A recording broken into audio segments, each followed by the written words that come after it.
C'est un projet qui se situe à Hangzhou, qui est une ville à environ 200 km à l'ouest de Shanghai, qui est très connue pour son lac de l'Ouest, qui a inspiré des peintres historiques chinois, mais aussi connu pour un site archéologique du néolithique classé à l'UNESCO de la société Liangzhu. Ça a été important dans le développement du concept de la tour.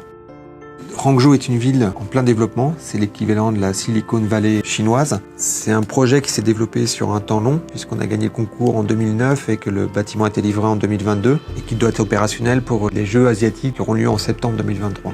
Une fois ces Jeux asiatiques passés, la programmation pourra évoluer au sein du bâtiment et au sein des fonctions et des programmes connexes au rez-de-chaussée de la tour.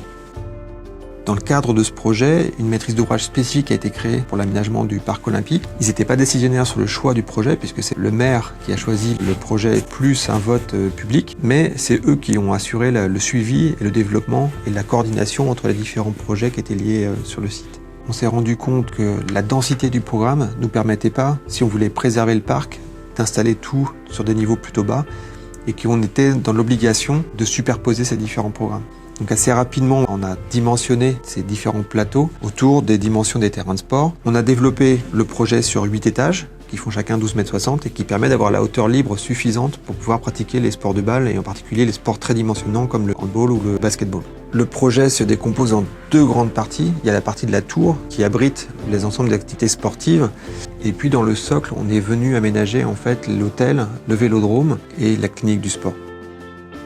C'était une opportunité pour nous à la fois de venir marquer l'entrée du site, mais aussi de donner à voir l'activité au sein du bâtiment et de valoriser et de rendre plus dynamique aussi l'activité sur l'espace public. Ça permettait aussi, une fois qu'on pratiquait le sport, d'avoir une vision privilégiée sur la ville et en particulier sur la ville historique de Hangzhou qu'on peut apercevoir dans les étages supérieurs.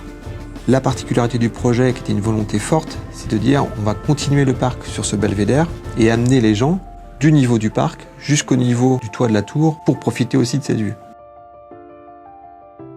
Assez rapidement, le maire de Hangzhou a identifié en fait ce bâtiment au Yutsong, qui est un objet du néolithique en jade et qui a la spécificité de symboliser en lui-même à la fois le carré qui est lié à la terre et le cercle qui est lié au ciel. On trouvait l'image vraiment intéressante dans le rapport aussi qu'on souhaitait créer entre le sol, cet espace public et le grand parc, et puis l'élévation dans cette grande rampe qui strie le bâtiment jusqu'à la toiture. Et donc on retrouve cette symbolique du carré très très forte et puis cette grande rampe qui vient conduire les gens jusqu'au toit.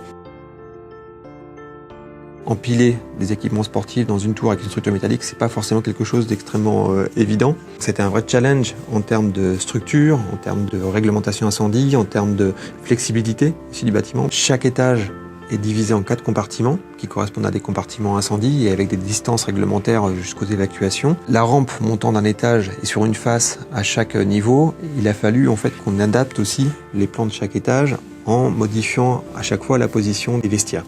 Cette exostructure nous permet d'offrir une flexibilité optimale dans l'aménagement des plateaux, puisqu'on n'a pas besoin de rajouter des noyaux supplémentaires pour contreventer le bâtiment dans son organisation. C'est un bâtiment qui est certifié 2 étoiles dans la réglementation environnementale chinoise, qui correspond à une classification Gold sur la certification LEED. On a obtenu cette certification grâce à des actions importantes en termes de consommation d'énergie, en particulier sur la consommation d'énergie qui est liée en fait à l'éclairage, qui est extrêmement dimensionnant dans les activités sportives. L'empilement des différents étages permet d'avoir un niveau d'éclairage optimal et de limiter justement la consommation de lumière artificielle. Ce sont des grands volumes à climatiser. On a un système de ventilation par stratification en basse vitesse, donc on climatise majoritairement les quelques premiers mètres de chaque étage. Et on a un système soupape si jamais on avait besoin d'une climatisation complémentaire.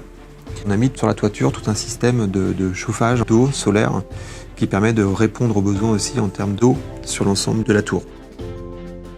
On a été associé à un partenaire local, HZDI, qui, au sein de son bureau, comporte l'ensemble des disciplines nécessaires au développement de ce type de projet.